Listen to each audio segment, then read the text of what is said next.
And we're live. Welcome back, everyone. Onan here. I'm just going to take a moment here to kind of finish my notes. I'll let people, if anyone wants to chime in, I'll give you guys a few minutes to come in. I'm just going to make a short note list of the topics I want to cover today quickly. This is sort of a off the cuff, which is like most of my stuff is. But let me just do this quick.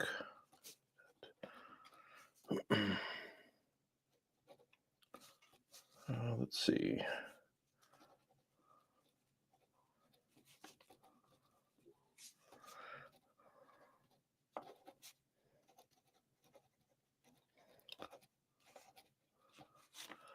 Let me see.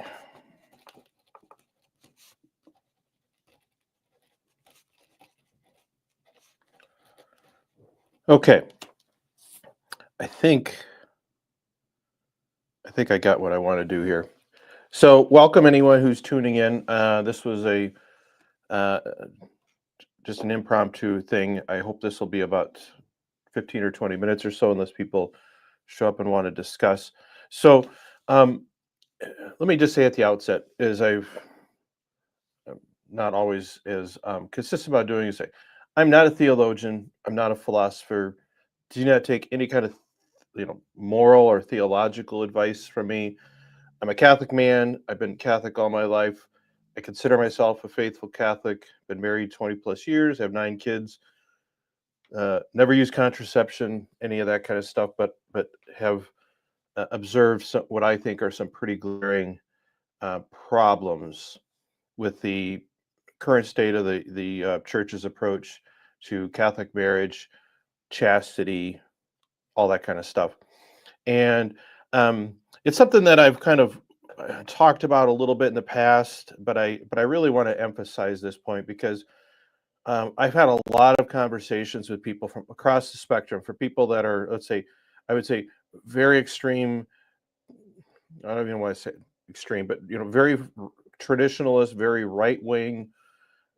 Really kind of want to go back to what I would say was maybe the Augustinian approach to thing, where you know, marriage is about procreation, sex is about procreation, marital debt, all that kind of stuff. And then you have, of course, let's say in the opposite spectrum, you have people that say, well, none of that, we don't have to follow any of that. The church's teaching on contraception should be ignored. The church's teaching on, um,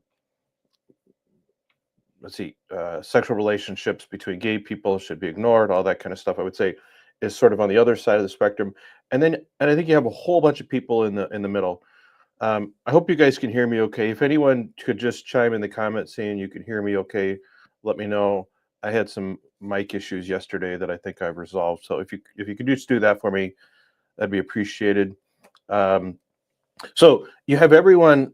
So I think those are kind of the two benchmarks, and then you have this huge spectrum in between. And I think people tend to, for the most of us, I think realistically, we all tend to be cafeteria Catholics to some degree about this stuff, because any approach you take, I think, sort of requires you to ignore some, I would say, pretty clear instructions, pillars, teachings, however you want to describe it, of the church's at least past, if not current.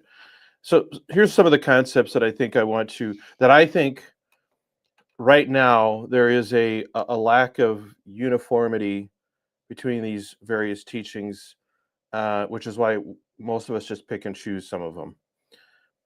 The concept of marital debt, the concept of contraception, and the fact that the church says you can't use contraception, the church's teaching on masturbation and porn. I think the concept of responsible parenthood and whether people should be, um, you know, be able to avoid having children if there's a sufficient reason for a period of time or whatever. And I think theology of the body, and this idea that our bodies are designed by God, and really without what do I say? without being defensive about it, say our bodies, were designed by God for a purpose, and they tell us something about um, God's design for us. Now, there is other things, I think, other issues that are sort of out there as well that may or may not relate to all these, but those are some of the big concepts that I think right now there's not a really good system to harmonize all that stuff, and so that's why you run into these debates out there about, should Catholics ignore Humanae Vitae? Should Catholics be allowed to use contraception?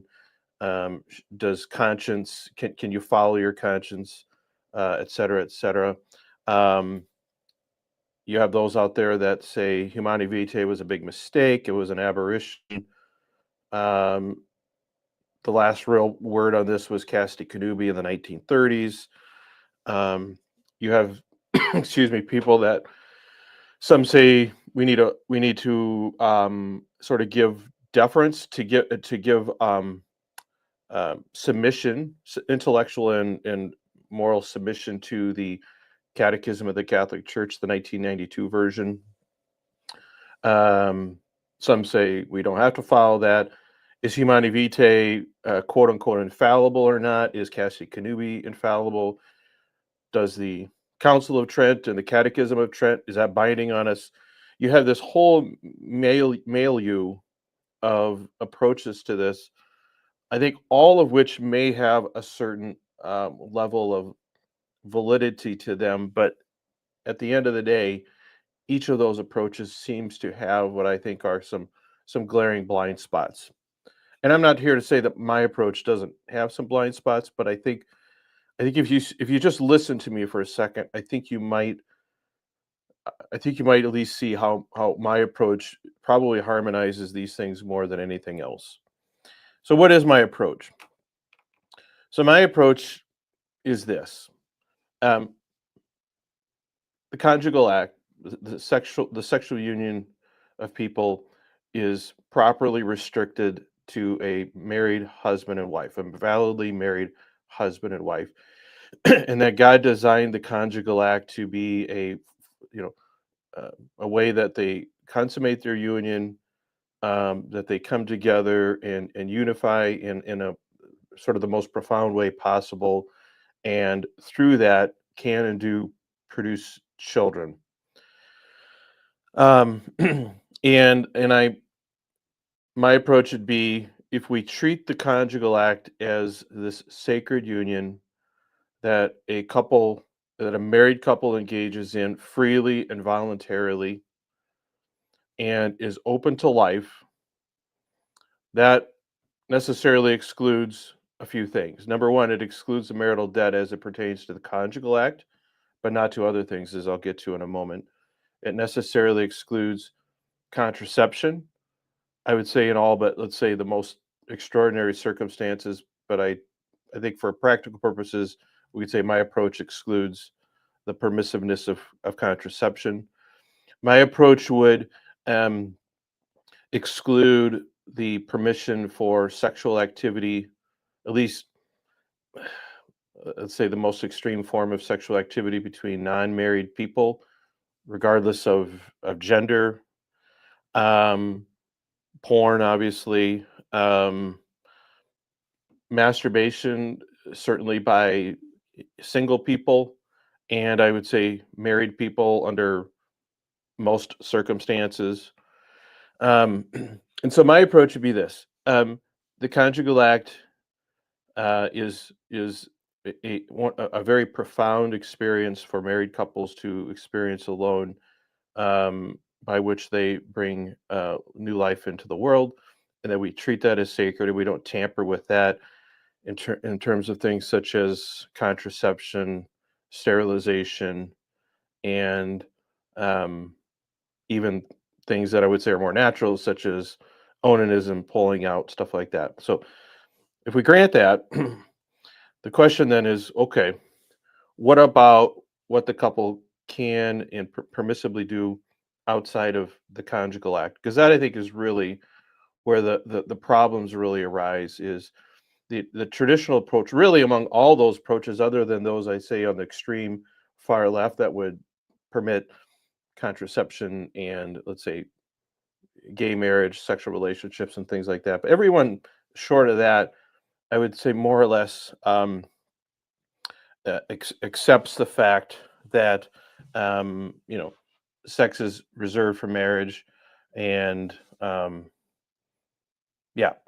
So, what can the couple do then outside of the conjugal act? Because, like I said, I think that's where the conflict or inconsistency tends to arise, because the traditional teaching, I would say, from anyone from the far right, sort of the more traditional Catholics, all the way up to the Theology of the Body folks, still seem to accept the fact that the couples may not morally express themselves sexually in any form other than the conjugal act itself. So the conjugal act is the only moral way that couples can express themselves sexually.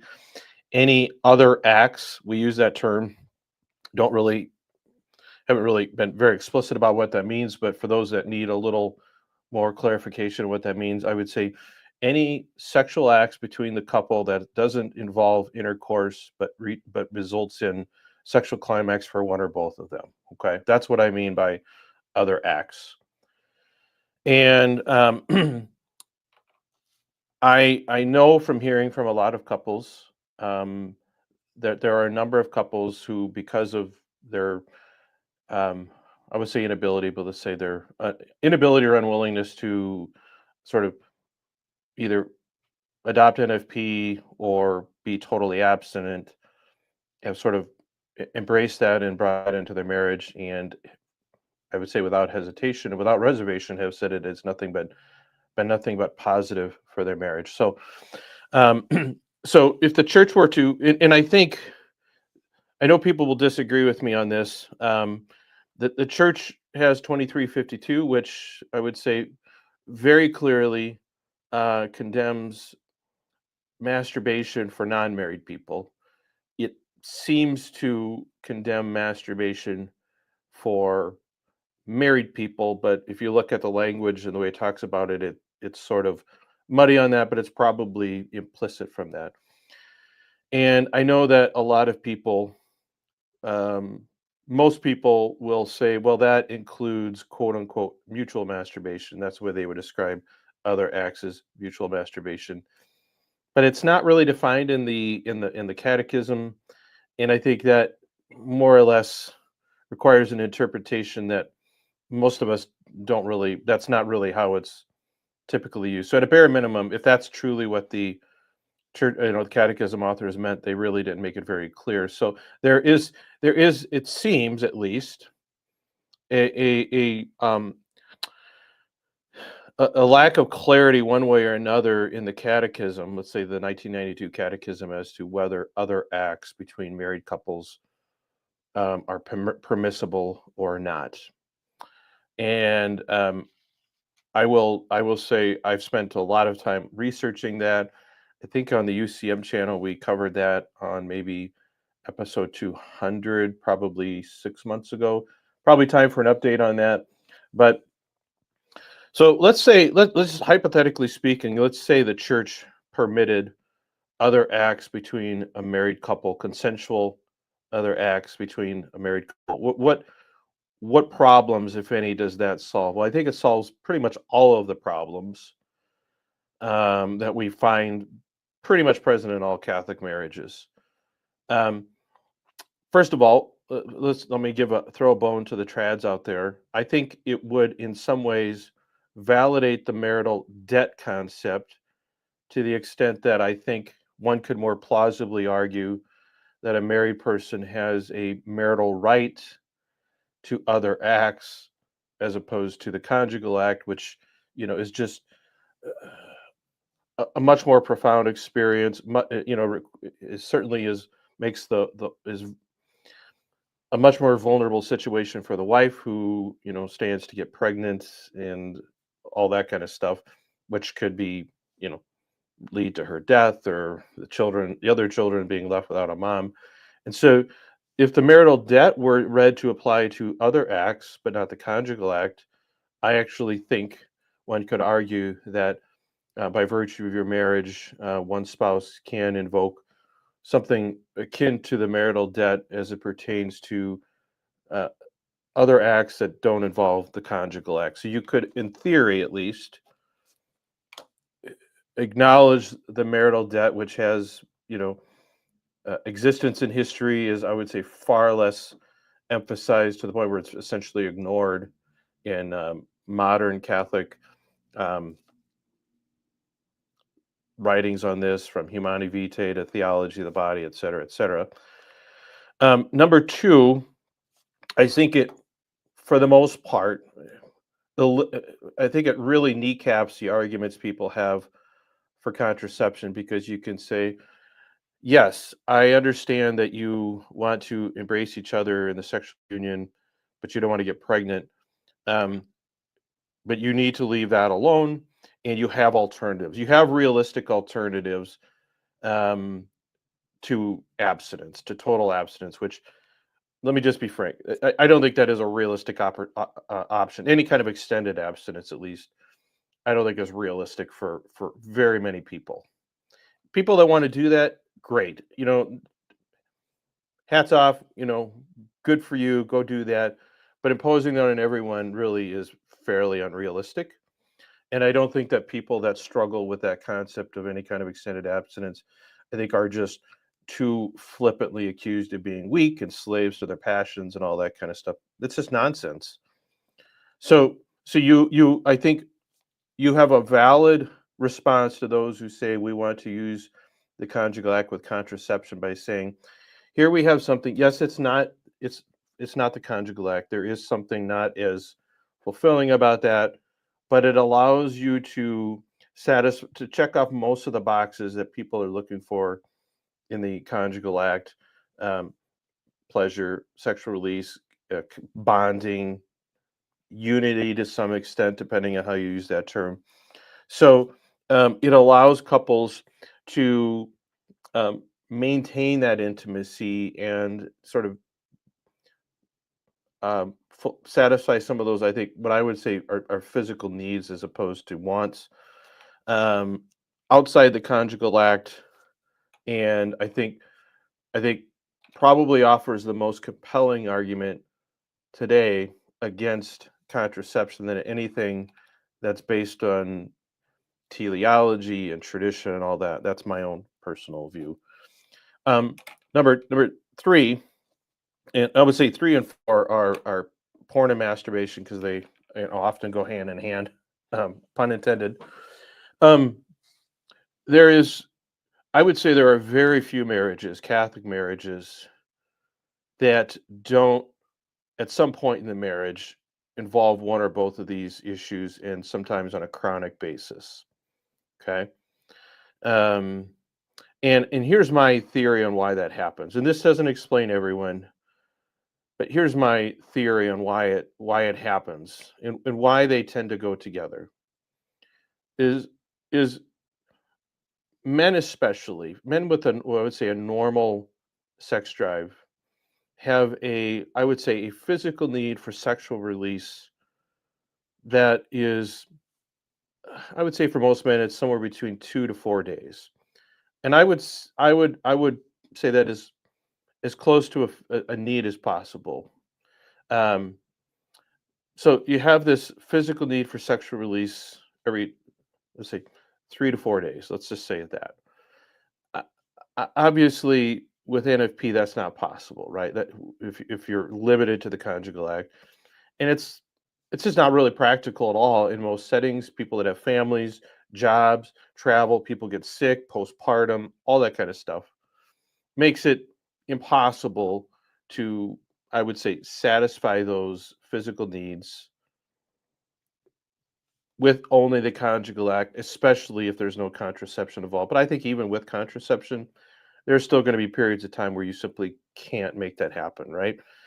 Um, why does masturbation happen even in marriages? I think for the most part, I would say the vast majority of men um, struggle with it because there are going to be extended periods of time beyond the 3 to 4 or 5 days when the conjugal act is simply not possible, and we we call that PMAS, post marital act syndrome. I think it's real. I think it is a very physiological, biological process that very much interferes with life, interferes with sleep, your motivation, all those kinds of things. Um, and most men at some point just give in to that. They do that because it gives you some release from that, some relief from that. But men are going to primarily men. I know this is a female problem as well, but when it happens, it's done in secret, right? And why is that? Well, probably a lot of reasons. We're embarrassed by it.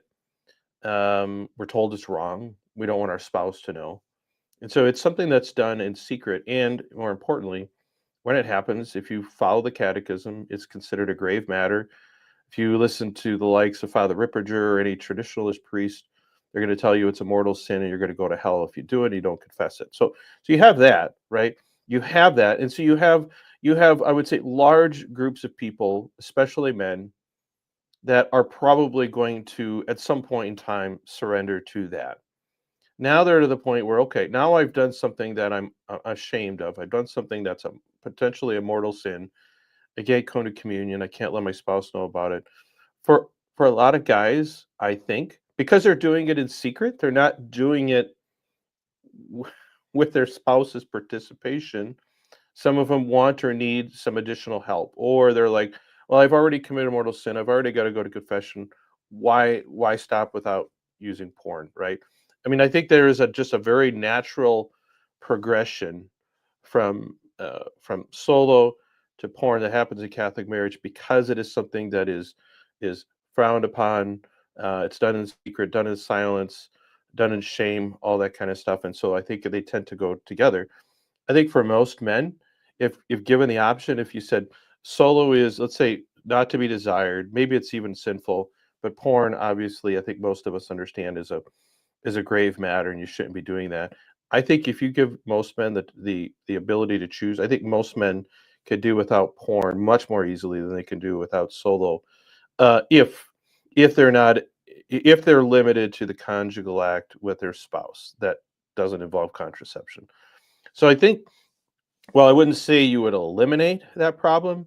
If you bring it out in the open, if the spouse's sexual needs, their physical needs, are out in the open and can be, for the most part, managed and fulfilled together as a couple, I think you um, chop off the vast majority of events of masturbation and porn within Catholic marriage. And what do you want? I mean, like, uh, just set aside theology and whatever for a moment. Just think on a practical level. What do you think is better for marriage? A situation where the spouses um, uh, together and openly and freely um, say have all of their sexual expression, all their sexual needs fulfilled together, whether it's in the conjugal act or not, or where one spouse is off doing this in secret, in shame, afraid of their salvation, all that kind of stuff. Like, what is really better for marriage? Because I will tell you, in talking to people, especially men, that that does, whether you like it or not, breed resentment to your spouse when, let's say, the conjugal act is theoretically available, you're not at risk of getting pregnant, but for one reason or another, the other spouse is not reciprocating.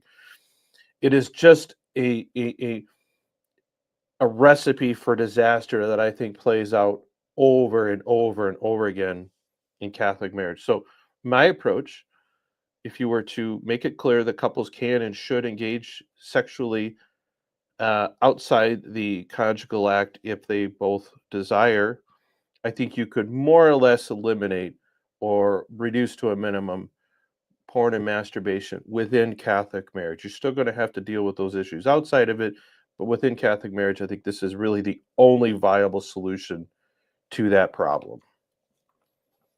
So, next issue, the issue of responsible parenthood, this is where I think people really diverge from each other between the, let's say, the traditionalists and, let's say, those that are let's say, of the theology, the body, Humanae Vitae mindset is how um, how much, let's say, control, if you will, or say should and do couples have when it comes to procreation. My own personal opinion, and this is just my opinion, I think every time a child is conceived, it ought to be done under circumstances where both spouses want that, desire that, and are purposely doing that. To me, that I don't know why anyone would have a problem with that notion that a child is brought into the world, um, specifically because mom and dad, husband and wife, want to bring that child into the world, and it's not a, "Whoops, we got caught, NFP didn't work, or we didn't follow it closely enough." Openness to life and accepting the fact that we can get pregnant even when we're trying not to get pregnant is imperfect at best. You are still going to have, and I would say in most NFP marriages, you are going to have children that are conceived despite the efforts of mom and dad otherwise.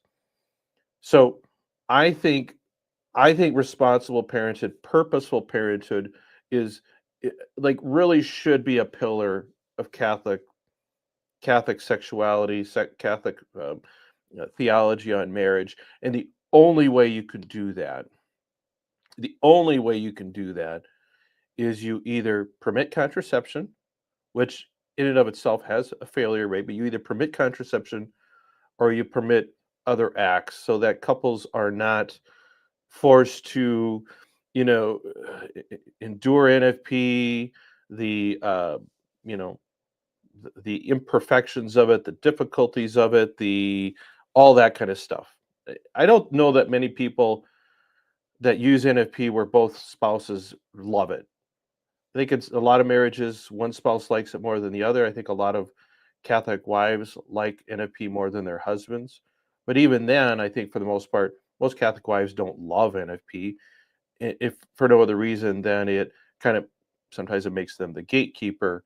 It sort of forces them to abstain during, let's say, that limited time of months for a lot of women where they actually desire it, right? So no one actually loves NFP. Some people like it. Most of us tolerate it, right? This approach, for the most part, is going to eliminate that. Now, let me just say one thing, and I say this as someone who has almost no experience with other acts or whatever, but I talk to enough people that do. I think for most people, other acts are still they're not a substitute for the conjugal act. And all things being equal, people would choose the conjugal act over other acts if they had that option. I think there would be very few people, unless you're just not very good at it and the conjugal act isn't pleasurable. But I think for people that have figured it out and are able to enjoy it and make their spouses enjoy it, very few people um, would not prefer the conjugal act over anything else.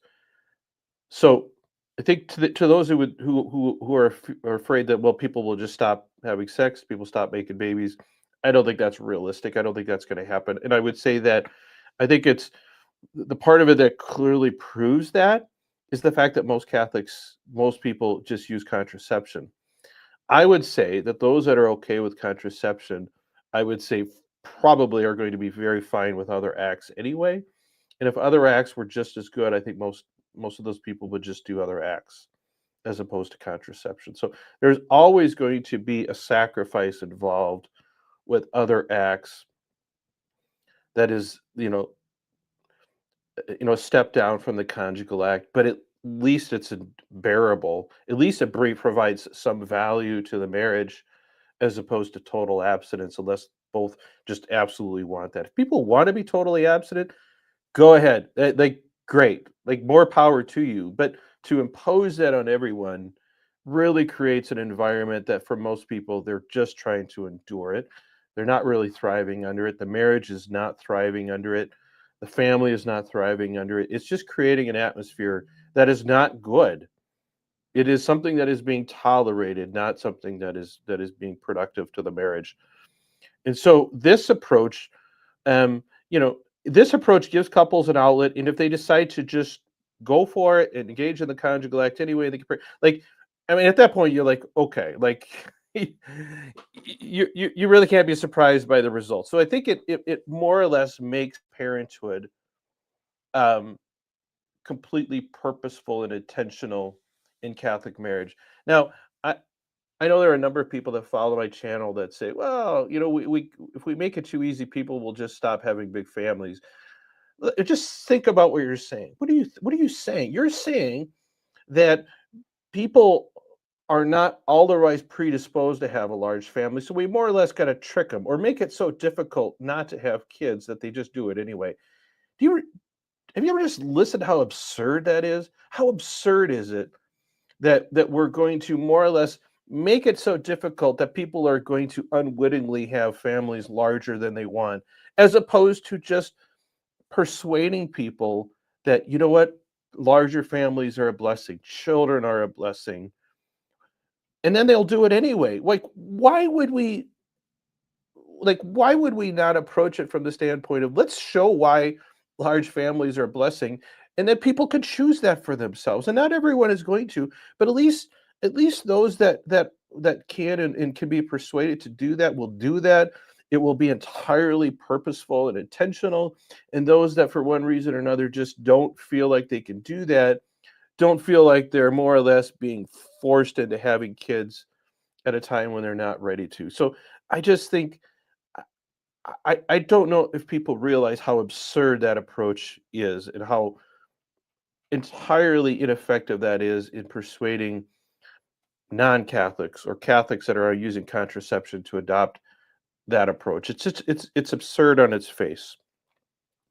And then finally, and this is something I just kind of recently thought about.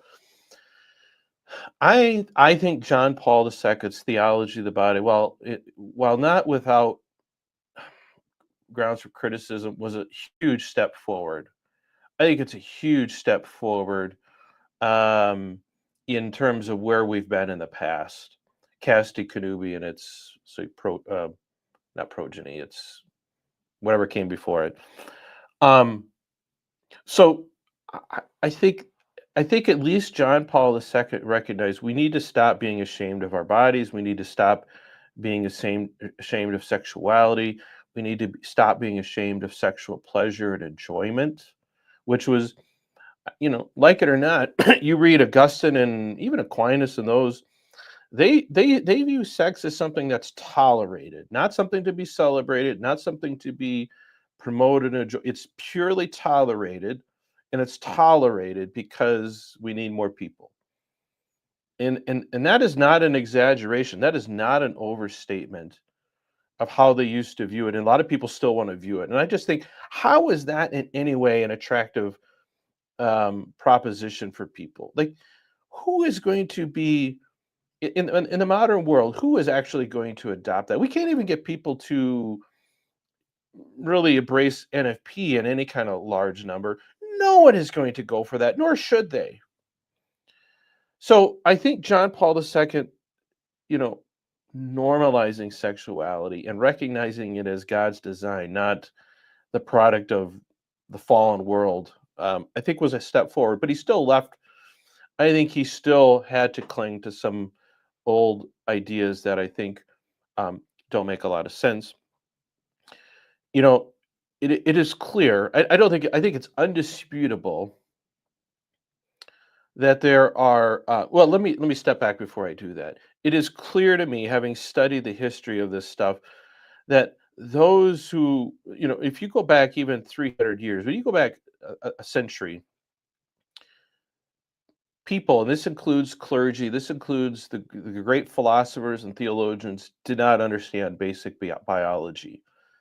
They had some very inaccurate, and I would say significant to their approaches, had very inaccurate understandings of basic human biology and sexuality, such as they thought that every sperm was a tiny human being and it just needed to be planted, right? The way I describe that for people is, they viewed every sperm the way that we view every fertilized egg, right? And so those that say life begins at conception and the things like Plan B are immoral because the life has our, the cre- the new person has been created, but hasn't, implantation hasn't taken place. They viewed essentially the quote unquote spilling of the seed the same way we view um, let's say, Plan B, things that prevent implantation after conception occurs. And so, if you consider that fact, you can understand why they were horrified at the idea of the spilling of the seed, right? And they like the whole notion that it's a seed is obviously inaccurate because a seed is a fertilized. My bio. This is where biology ends, but it's pollination has already happened when you have the seed. So the seed, you know, gets dropped in the ground, it starts growing. That's how they viewed the sperm. Obviously, we know that's not right, right? We know that every sperm is just a 23, it just has 23 chromosomes, and it is nothing but a cell until it is combined with an egg and fertilization occurs. When, yes, new life has occurred, but they thought the life already existed at the moment that the sperm existed, and that in effect spilling the seed was akin to murder. So we cannot overlook that. We cannot overlook that as we're looking back and we're reading their writings about the evils of spilling the seed. Okay, so that is number one. I think in many ways they thought there was ideas. uh, we did an episode, I think it was a 250 on masturbation, and we went through the history. A lot of this is going to have parallels there.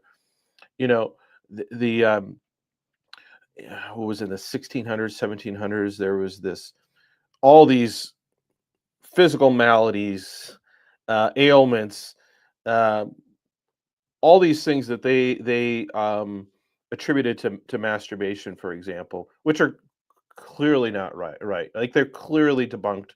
There's no actual physical harm until it becomes, like, let's say, super addictive. But for most people, there's no physical harm. There's an unlimited supply of sperm.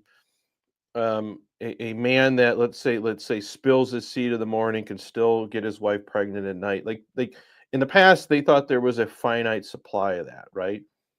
And they also didn't understand how they didn't understand that a woman is only fertile for a short window of the month. Like I said, they just thought she was the seed bed and the man was just depositing his seed in there, and then a human would grow. Like, they didn't understand conception at all of that was baked into how they approach notions of, uh, you know, masturbation and things like that. And I'm not even here to just attack that issue, even though I think it deals with the same problems. But let's say 2352. Let's just leave that and say, okay, we gotta. That's one of the guardrails we have to stay within. I think the only way you can possibly um, acknowledge that guardrail is if other acts are permissible with the couple, voluntary other acts with a couple. Um, we know that in particular, I think even the theology of the body cannot account for the female orgasm and the female sexual experience, and the biology, the clitoris, are just incompatible with the idea that sexual pleasure and sexual climax is part and parcel to procreation, the way that it more closely is on the male side of things, where the pleasure is associated with ejaculation and all that.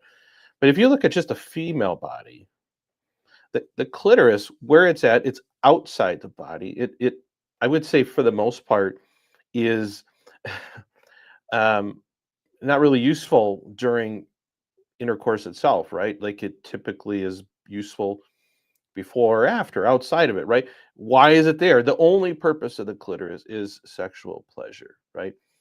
And so which the theology of the body folks have tried to do, which I think is at least an improvement, but it's still deeply flawed, is like, well, as long as you are, you know, in the same general time frame, 15 minutes before, 15 minutes after intercourse, the wife can experience orgasm from stimulation of her clitoris. They'll say that, even though it's just completely made up. Like, there's really no basis for that. They're like, but they do that specifically to prevent other acts, right? But there's really no point in that, other than they at least realize that to prevent sexual pleasure except during intercourse means that a lot of women are going to be deeply unsatisfied.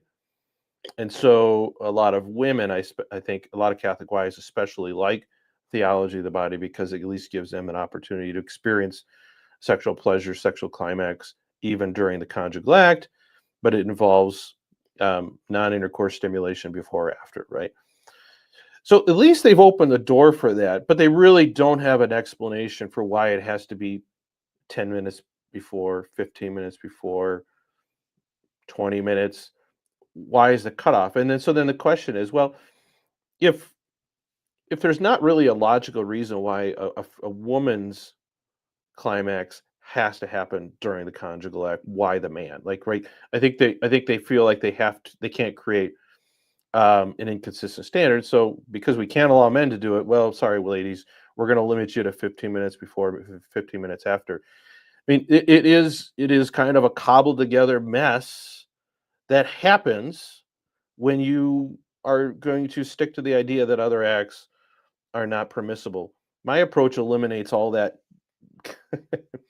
that cobbled together mess is what I think is the best way I could describe it, because that just makes no sense. This at least eliminates that problem. It eliminates so many problems, and I would say actually recognizes fully our bodies as designed by God and to be used that way, as opposed to something that constantly be seen as our enemy, something we have to fight against. Now, let me just say a final thing before I wrap up here. Everything still has to be done in moderation, prudence, right? Like, people are going to deal with addictions, they're going to abuse it. That let's treat it the way we treat things like alcohol. Alcohol use in and of itself is not evil for most people, right? But when done in with a lack of moderation or depending on the circumstances, may be inappropriate and may be sinful. But it's very much fact specific. Why not treat this the same way? Why do we create this atmosphere where couples are constantly paranoid um, about their intimate life, and are they committing sin? Must they hold back? Must they just resort to abstinence or whatever because they're afraid for their souls? This is what happens. This is the product of the current structure. However you want to look, whether it's the traditional structure or even the TOB structure, you have the same problem. You still have this, what I would say, um, very unrealistic set of expectations for most couples. Most couples that are reasonably fertile, couples that are deal with infertility, um, maybe not so much. But for most of us that are reasonably fertile, it is at best a mess that you tolerate, and I think it doesn't have to be that way. I think as opposed to a mess that we tolerate, I think this could be something the church could offer as a really great alternative, an actual holistic approach to marriage and sexuality that actually does represent a viable, reasonable alternative to what the world says, which is just do whatever you want, right? This at least allows us to do that. Otherwise, we're just offering cobbled together messes that really aren't very persuasive. So anyway, I see there was a couple comments in here, so let me just look at this quick, and then I actually have to get to work here.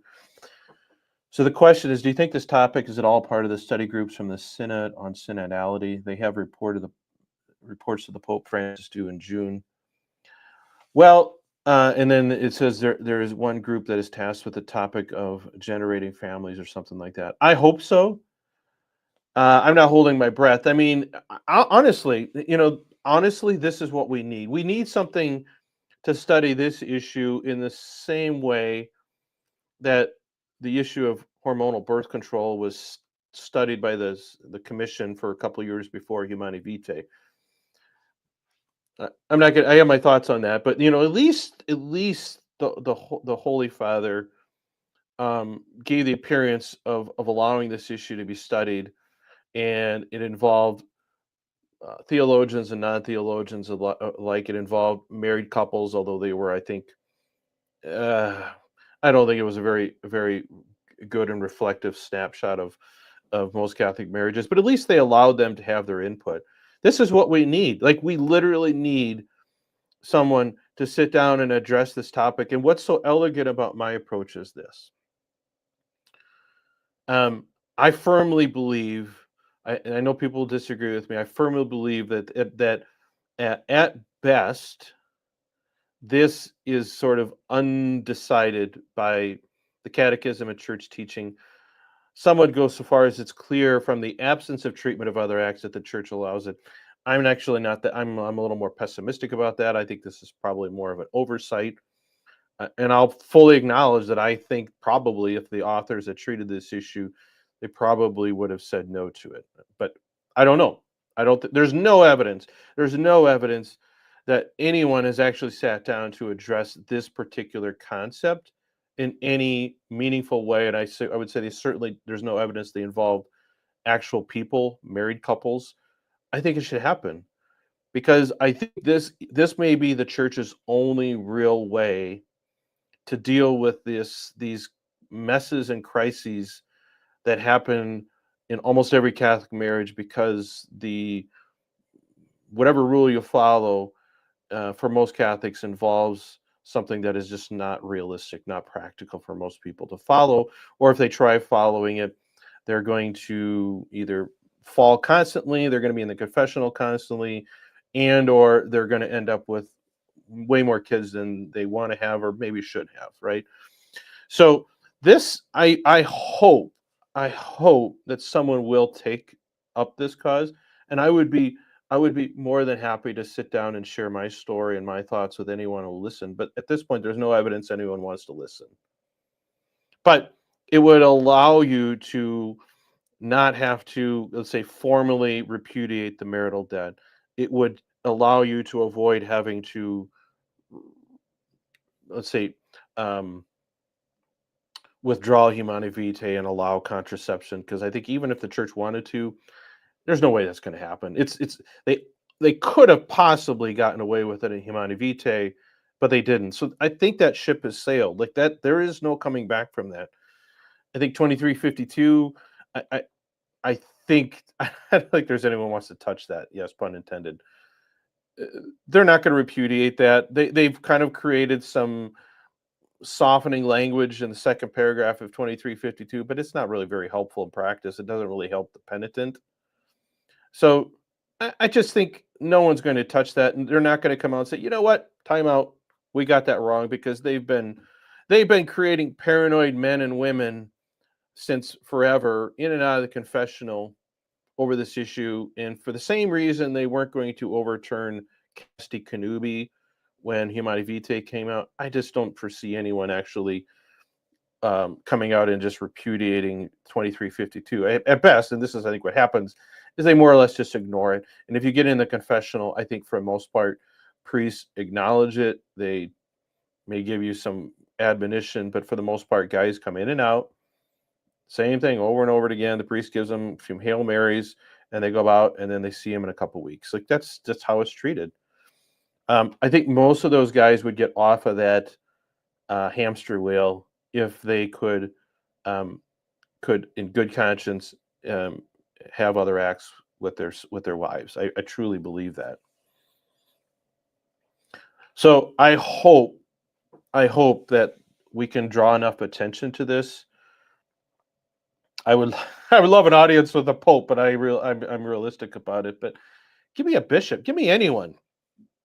Let me talk to them, because I actually think, because people are afraid to talk about this, I think it may very well be completely off the radar of most clergy.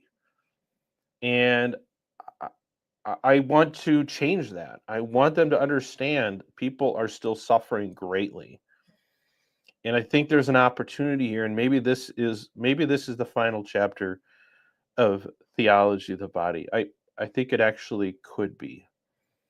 So anyway, in advance for all those who are going to hop in my comments and call me a heretic and all that, fine. I thanks in advance. Appreciate the help with the algorithm, but uh, I'm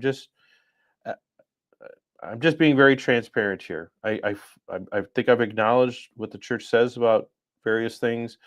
I sincerely believe that this is a kind of a unaddressed uh, topic, And so I think maybe now is the time. I think if we wait much longer, we're going to lose the opportunity to offer this kind of solution to people. So I think time is of the essence. Maybe the synod on synodality. I think it's probably too late to do that. I've heard no indication that they're addressing this issue, but man, if they were, that'd be great. I hope they do. So anyway, whew, that went on a lot longer than I thought, but I really think this is important. Like to me, this is the issue of the day for us, and I will do anything I can to raise awareness for this. If anyone, if you could share this at all, in a special way, if you could possibly share this with priests and clergy or bishops or whatever, I think we're going to have to get some traction there. Someone who's willing to provide something of an audience for this, and it doesn't have to be out in the open. I'll go sit behind closed doors with someone to talk about it. But something needs to change. Otherwise, I really think we're going to lose this battle. The battle may already be lost, but I think we are. I think we are at great risk of losing the battle over marriage and parenthood and chastity and all that. And I think this is the I see this as maybe the only way out of it. So okay, I'll have to look. If anyone has a link to that, if you could just drop it in the comment, that would be awesome. I'll definitely take a look at it when I have a chance. So I have gone on way longer than I wanted to, so I'm going to go ahead and wrap this up and get ready for my work day. I appreciate everyone who tuned in. There was a good group listening to this, so I very, very much appreciate that. Appreciate your prayers and thoughts, comments, whatever. And messages. But really, if there's anything you can do to kind of to plant this seed of an idea in people that actually can make connections with those that make the rules or whatever, I would really appreciate that. So I'm going to go ahead and wrap this up. I appreciate everyone who listened to this and listens to it after the fact. And until next time, everyone, have a good one.